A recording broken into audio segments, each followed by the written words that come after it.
సప్లైనా? Food అన్న, food water child division అని దాని తరపున మేము చేస్తున్నాం. లోపల ఎవరికి బయట వాళ్ళకి అందుతుంది కానీ ఫుడ్ లోపల వాళ్ళకి ఎవరు లోపల కాలనీలోకి వెళ్తున్నారా? కిందకి దిగి కాలనీలోకి వెళ్తున్నాం. మెయిన్ రోడ్డు కాకుండా లోపలికి వెళ్తున్నాం. లోపలికి వెళ్ళేస్తున్నాం. బయట అందరికి అందుతుంది.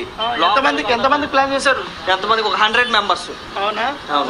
ఇలాంటి చిన్న చిన్న వీళ్ళందరూ కూడా సేవా సంస్థలకు సంబంధించిన వాళ్ళందరూ కూడా స్వచ్ఛందంగా వచ్చి వారికి తోచినటువంటి సహాయం అనేది అక్కడ లోపలిగా, ఎందుకంటే చాలా వరకు లక్షలాది ప్యాకెట్లంతా కూడా మెయిన్ రోడ్లోనే వెళ్తున్నారు. చాలా మంది లాగేసుకుంటారు, కొంతమంది తింటున్నారు, కొంతమంది ఈ సైడ్లో పాడేస్తున్నారు. చాలా వరకు వేస్ట్ అయిపోయింది. నిన్న